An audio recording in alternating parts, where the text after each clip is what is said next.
Welcome back, everyone. Oz here, and today I've got some r/AmITheDevil for you all. As per usual, I'll be reading the posts, giving you my own opinion, and I hope you do the same down in the comments below. And without further ado, let's jump right into it. Cross-posted from r/AmITheAsshole. Am I the asshole for quitting my main job to invest in my podcasting career? I'm not going into my beliefs, but I started a podcast to raise awareness of something serious a few years ago. UFO sightings, anti-gravity, the massive increase in sightings, that kind of thing. And I've finally started to get views. 2 weeks ago, I quit my job. It was okay, but I don't get along with a few close-minded colleagues who, in my experience, are willfully ignorant of the dangers. Since then, I've given it my all and podcasted every day, and I've seen growth. Most importantly, though, this is what I believe, and I feel it's my purpose in life. My wife is unhappy, to say the least. She thinks this is a really dumb decision, and that I'm being selfish putting my beliefs over our income. She works too. My old job was relatively simple, customer complaints and returns, and is going to be automated eventually. True passionate journalism is rare, and I'm just going to say it. With what's coming, it's important people show the truth. Because I fully believe we will witness a planet-altering incident in our lifetime. Truthfully, am I making money now? No, not really. But could I? Yes. I'm estimating if I grow at this rate, I can monetize within 2 months. UAP research is a growing field, and I see myself as establishing myself in the field. If things don't work out in 2 months, I've told her I'll go back to my old job. She thinks this is too long. Am I the asshole for quitting my main job to invest in my podcasting career? Actually, how is the A with the little circle over it pronounced? Hold on a second. My apologies, the circle above the A is actually O. So, oops. Anyways, first off, just for general advice and experience here, if you are going to do podcasting or anything along those lines, no matter the topic, before you quit your job, at least prove to yourself you can make money from it. Like, at least give yourself 3 to 6 months of consistent revenue income before you decide to make any life-altering decisions like this. Especially when you have other people, like your wife, relying on you. It also seems by OP's post history that they're very deep into the conspiracy rabbit hole. And about a year ago, they actually posted on r/AmITheAsshole asking if they're the asshole for taking time off of work to try and hunt down the Illuminati, or investigate them, and protect targeted individuals. Well, on the surface, it's very tempting to laugh at people like this because it is extremely goofy, but you gotta remember, these are people who are probably extremely paranoid and have let the conspiracy side of the brain take over to the point where they live their life in constant fear of their own paranoia. And it's also unfortunate that it's going to be directly affecting his wife and making her life more miserable to fuel this. There is, however, one aspect of this that is really funny, and that's in the comment section of this post on the original thread. There's this comment here from OP. No assholes here, people need to wake up to what's coming. Major Amoeba 6576 comments below. You know that we can see that you're the OP. Kinda weird to give yourself a verdict on am I the asshole?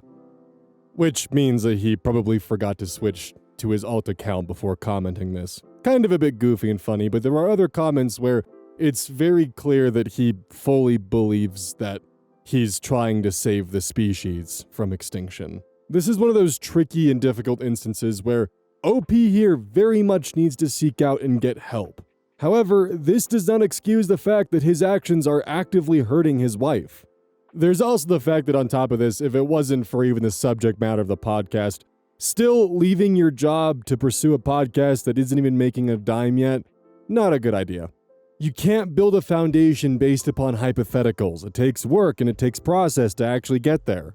Because right now, you're trying to build a home without a foundation, and that's not going to work out for you. Cross-posted from r/AmITheAsshole. Am I the asshole for getting mad at my girlfriend for wearing mismatched socks? I've been dating G for 5 years and was considering proposal until this. G has always wore mismatched socks, not just two different colors, but pattern ones too. When we were younger, I thought it was adorable. As we're getting older and furthering our careers, I find it unprofessional and immature. And it's a little mood-killing because it's not very sexy when that time comes. I've had multiple discussions with her about it up until now, and she's always brushed it off. She doesn't think it's a big deal. I'm a little less bothered with this at home, except for when we're getting down, but the last straw was when we went to visit my parents when stay-at-home was lifted in our state. My brother and his wife were there with their young daughter. She had mismatched socks on too, and I pointed it out to G. G said she didn't mind matching with my niece and that it didn't mean anything about maturity because they're just socks. To me, it proves she's acting like a literal child. I just don't understand what's the problem would be with wearing normal matching plain socks. When she was at work, I got rid of all of the pattern and colored socks and replaced them with black socks. I thought she would be excited to get new socks.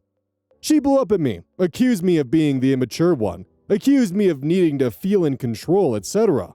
I just wanted her to dress like an adult, and I told her I don't want to marry an overgrown child. She's been staying with her sisters since and won't speak to me until I understand. Am I the asshole for replacing her socks? They're just socks. You're right, they are just socks. So let it fucking go, dude. A comment that caught my attention was by Dead Body Swatter on the original thread. Let's make this clear. Mismatched socks or anything else bug me. Far more than is rational. Like, seriously, it annoys the hell out of me. My kids and wife mismatch their socks on purpose at times just to annoy me. They even bought sets of intentionally mismatched socks. And I deal. I don't belittle them. I don't throw their clothes away.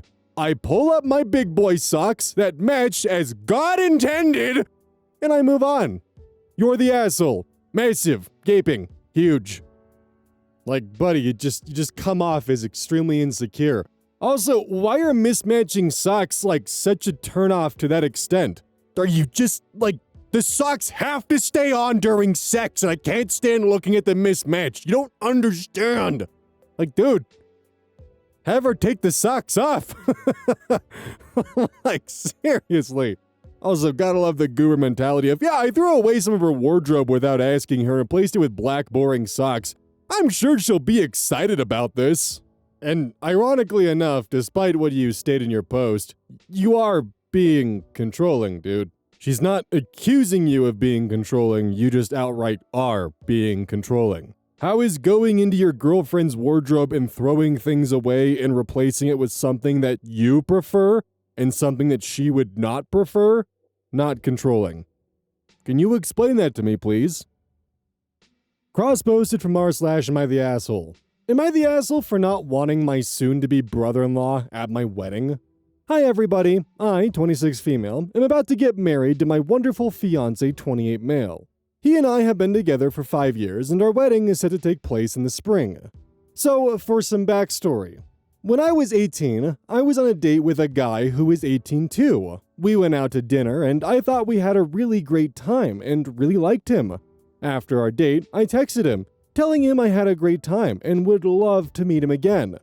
He just responded with telling me thanks that he enjoyed our date but did not find a connection with me and would not want to see me anymore as he felt it would not be fair to me. I really liked this guy and was heartbroken, but I moved on.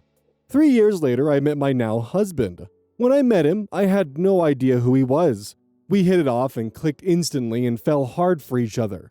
It was not until 6 months later, when I was at dinner with his family and his brother was there, that I realized that his brother was the guy I went on a date with. I explained this to my husband. He was fine with it. I also messaged his brother telling him I did not know they were related in any way, but that I really liked his brother and would like it if he did not let our past together disturb my relationship. He responded by telling me that we were all good. However, he has continually flirted with me. When we meet him for dinner, he always flirts, saying stuff like telling me my dress looks nice, that I look great, or telling me a specific thing on the menu looks like something I would like. He always does this in front of my husband, who has not said a word about this. He also tries to make me jealous all the time, Like, when we're all out with his family, he sometimes brings a girl with him, if they've been dating for some time, and he'll always kiss her on the cheek, talk with her all the time, and flirting with her. I've kept my...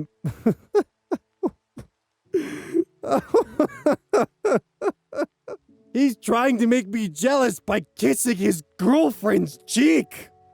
I've kept my mouth shut about this as to not cause anything bad between him and my fiance, but with wedding planning and sending out invites, I just had to say something.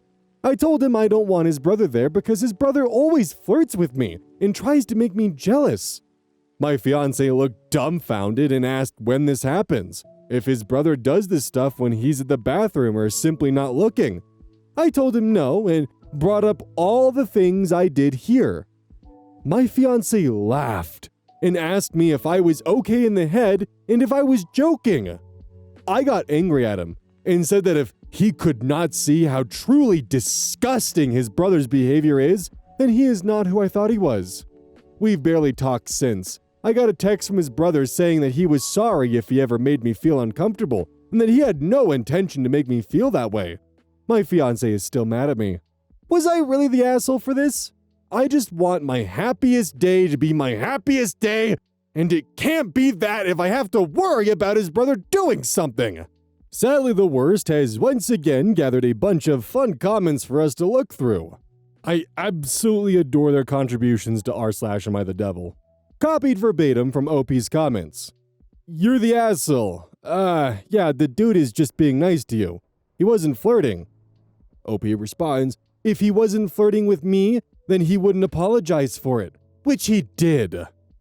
Actually, he apologized if he ever made you feel uncomfortable and didn't mean to, not apologizing for flirting. Someone comments, not the asshole. Your husband is an asshole because he was there and saw what was going on. At least his brother had the decency to apologize. Your fiance needs to get himself sorted and apologize to you. He's probably mad at himself for not seeing what was going on. I'm confused. You refer to your fiance as your now husband in the post. Are you already married? OP responds, I tried referring to him as my fiance but slipped as we call each other husband and wife and have been doing it since he proposed. Thank you for understanding the situation. Comment removed by moderator. OP responds, because I made this account today to post this, because I already have a personal one who friends to follow me on. Do I really have to explain that? You're the asshole. That rejection really is a hard pill to swallow, huh?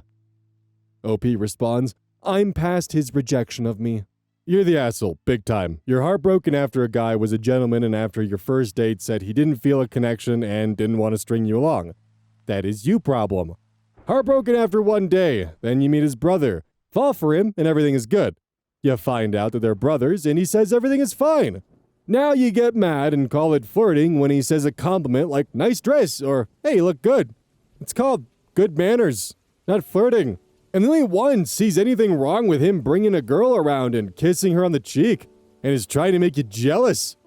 Obviously, you are not over the brother, and in your mind, you feel like you settled for the younger brother who's not the one you truly want. As a quick correction, it's actually the older brother that OP is with. You need to talk to your fiance because you're the one with the delusional issues and no one else. Your fiance is not talking for a real reason. You're being unreasonable and basically delusional. If you can't see normal behavior from the brother, you're ruining your own relationship. If this doesn't change your mind, you'll find yourself without a fiance. OP responds, I was heartbroken, not now. Another comment. Not the asshole, trust your instincts. It sounds like the brother is enjoying himself and will make trouble in the future as well. OP responds, thank you. You're the asshole, and I just read the title. Maybe read the whole story first? Comment removed by moderator. My name is not Julia. Yeah, I read the whole story and you're the asshole. Okay, that's your opinion. And another comment. Are you kidding me? After everything you've read here, after 13 hours of not posting and just reading through replies, you finally post something. And it's to thank the one lame post that confirms your ridiculous, self-absorbed take on things. Did you learn nothing? OP responds, I've responded to other things. I personally like the idea that the brother didn't even remember her and just had like his brother's girlfriend just randomly be like, I won't let our past get between us. And now he's just sitting there like, okay. Also, as a fun note, there are 3.4K comments on the original thread. And out of all of them, the few not the asshole comments I could find had a response from OP being like, thank you for agreeing with me.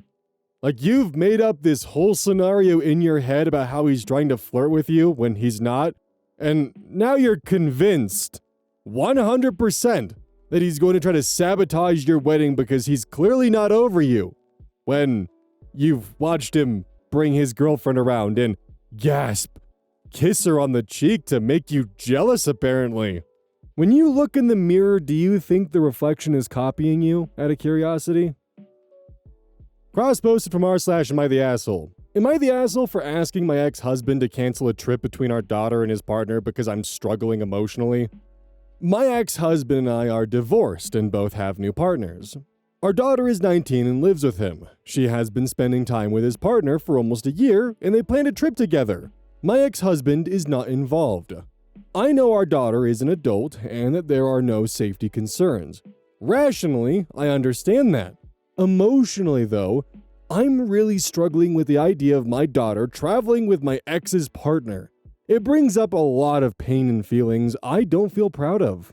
I've already talked to my daughter and told her honestly that the situation hurts me, but that I accept that she wants to go on the trip. I didn't ask her to cancel it because I didn't want to put her in the position of having to choose between her own plans and my feelings. Even so, I asked my ex-husband to cancel the trip. I realize that puts him in a difficult position, especially since he isn't part of the trip, and that canceling it would likely hurt our daughter. He has said this isn't his decision to make, and I can see why.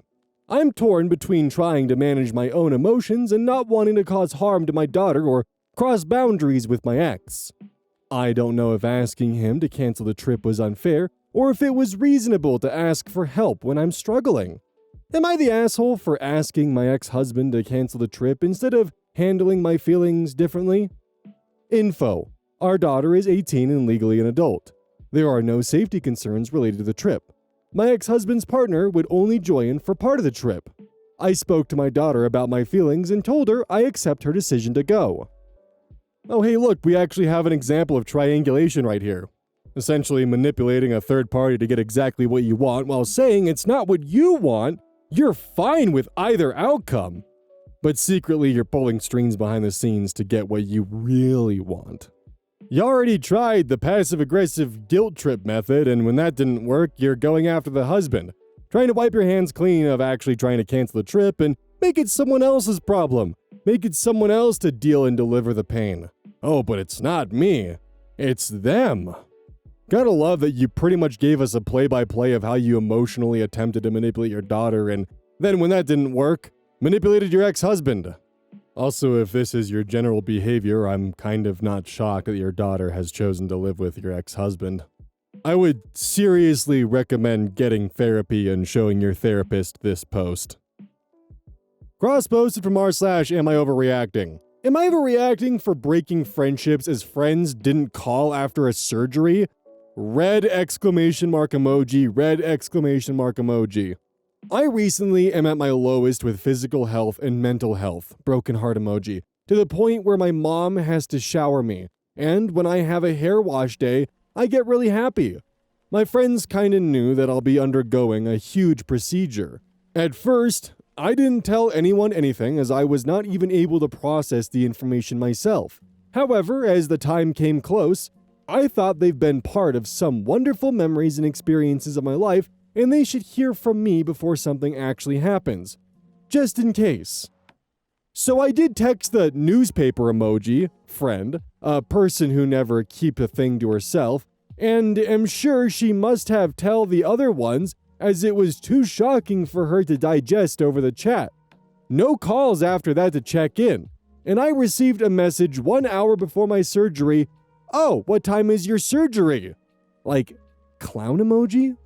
Okay, so translation, she basically texted the town gossip friend that she was going into surgery and expecting her to spread the news about it. I definitely didn't reply to that for days as I was unconscious for a whole day. Not sure if that's what they didn't like. However, days passed and I only received general well-being check-ins from them. Like, how is everything? Oh, all good? Nice, take care. No calls, no checking for a week after huge procedure. They knew the date of the surgery. But now, I've decided, I will cut them off my life. Even before this, there were only general check-ins, never a genuine initiative for meetups or anything. I already knew things have changed, and that is probably why I didn't even feel comfortable to cry to them or share my pain. That also forced me to ask myself that why can't I? Am I the problem? But then I sat with my thoughts and thought that it's like they're going to feel anything for me even if I inform them about what's happening. I don't know, but after doing this, I will be all alone with no friends as there were only a few anyways who are acting like this, which is not something I even want to hope to get better. Should I just block them and really just remove them completely? I promise you it is written like that. Update. I definitely understood that I am overreacting and definitely did a lot of overthinking before leading myself to this situation. Sure, I have some work on myself, but some of y'all comments are really rude. I'm still a person who's struggling mentally and physically with health, so maybe some of you would have kept that in mind before putting me to harsh criticism. I know what I was thinking was not right thing, and probably because I have all time of the world to think nonsense, and I was in so much pain after surgery. Just wanted to have one warm hug or warm words by someone who could understand the situation and address it in the right way. 1 to 2 really got it perfectly well and addressed it with kindness, but mostly just started attacking me as if I'm breaking it up with you. I will definitely work on my way of asking for help, communication, expectations, and addressing feelings as soon as possible. But people with rude comments and taunt, ! Red emoji, gosh, you might as well use your advice for yourself first. Some additional comments. Tyraguin comments, quoting OP from one of their comments. Fair enough, I didn't tell them, although I contemplated that a lot. But just because we were drifting apart already when this all started, I didn't really feel like I have that connection anymore with my side where I could actually just call and cry. And felt really guilty, so I just kept quiet. I guess I set up this test to see if they don't have it either so I can just break this all down. And don't hope anything ever in future. People who set tests like that are exhausting. They're never happy. Always want to be the center of attention and like causing drama. So much passive-aggressive manipulative bullshit. Opie's friends are better off distancing from her unless she grows up. Another comment below from Adventure Kiwi. I have a little bit of sympathy because I had some similarly self-defeating thought processes when I was in very poor mental health. I was convinced no one cared about me. So I either didn't bother them and took their lack of contact as proof, or I had a meltdown and then assumed anything they did for me afterward was only out of obligation. It's not fair on the friend because they're set up to lose, but it's also genuinely very distressing to be at the center of the pain vortex. Unfortunately for OP, the only way out is by working on her thought patterns and social strategies.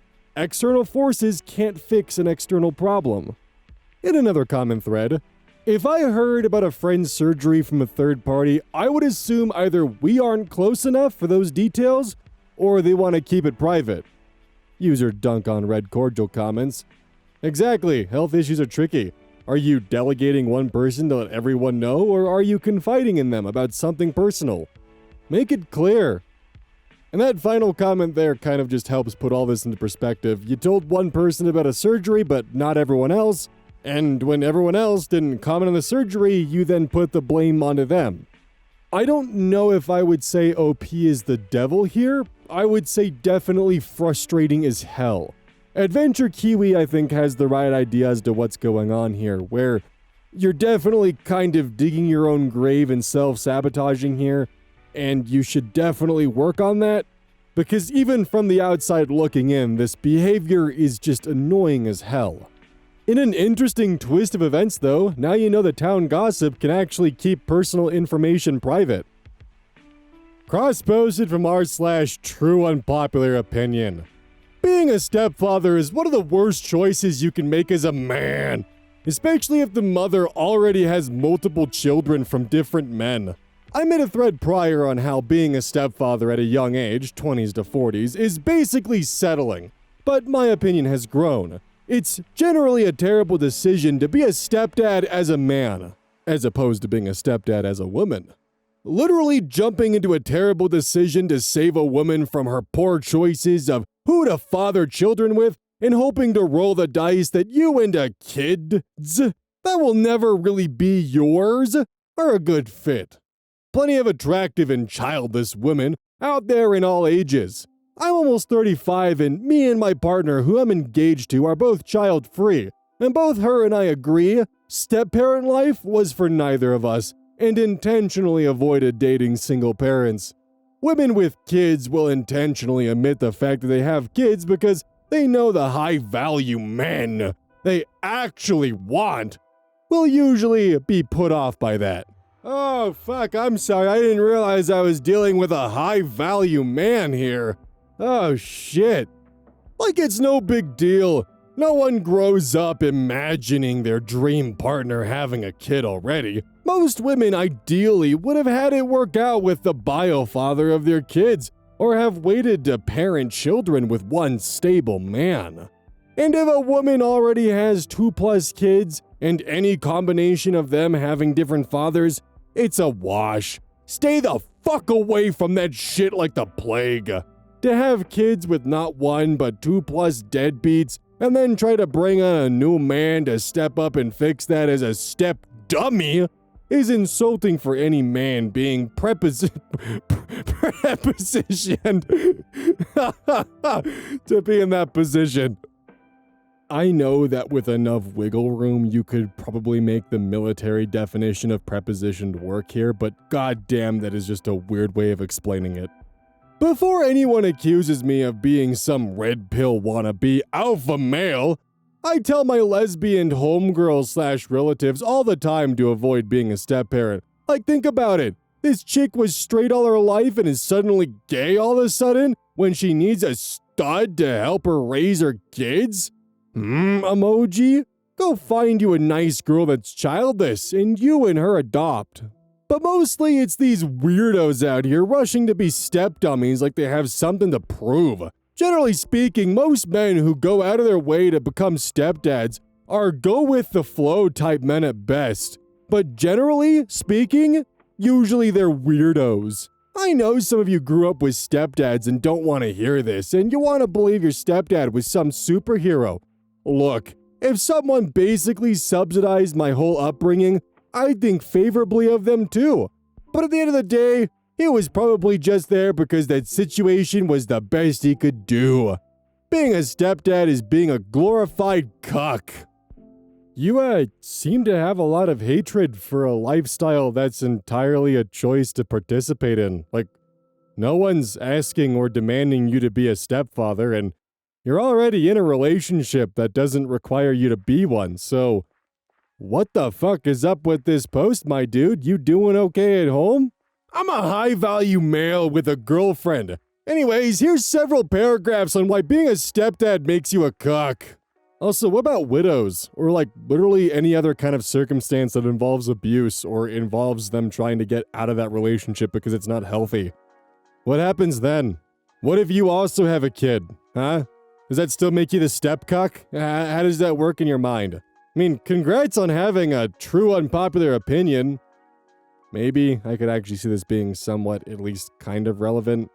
Also, anyone who refers to themselves as a high-value male is definitely going down the red pill rabbit hole. So that little statement of, before anyone accuses me of being some red pill wannabe alpha male, which ironically enough is followed up by more of that behavior, it's just so goofy and transparent, my dude. Cross post from r/drew off my chest. I bought a scale and I'm hiding it from my girlfriend. I've been with my girlfriend for well over 5 years now, and when we first started living together, she used to have a scale in her apartment that she would use to weigh herself multiple times a day.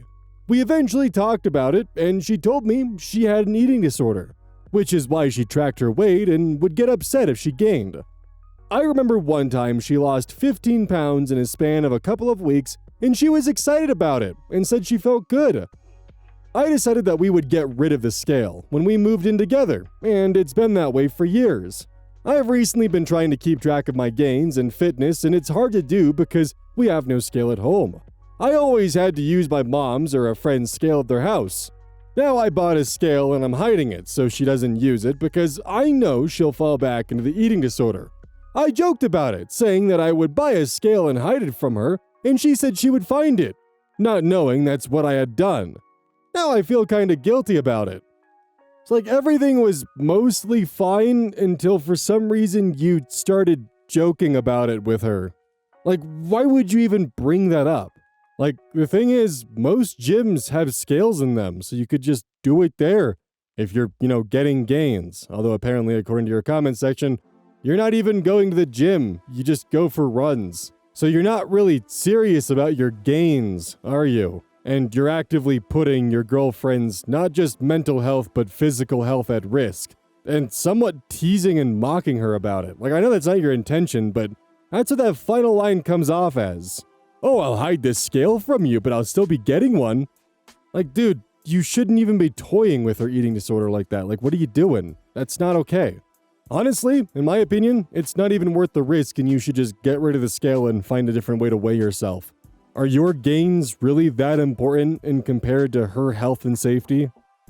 Don't forget, this is brought to you by GamerSupps. Use code ODDS at checkout. It's basically a caffeine powder that you put in your water, and I actually really like it. I use this on a daily basis.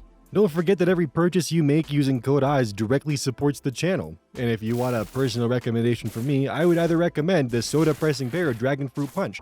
Those two are currently my favorite flavors. And as a note, once we sell a certain amount of stuff, I get my own flavor and my own cup, and you all know I'm gonna choose some degenerate shit that's gonna make their PR team squirm. My goal is to make them regret partnering with me. So please, use code ODDS at checkout to make my dream come true of making a PR team squirm.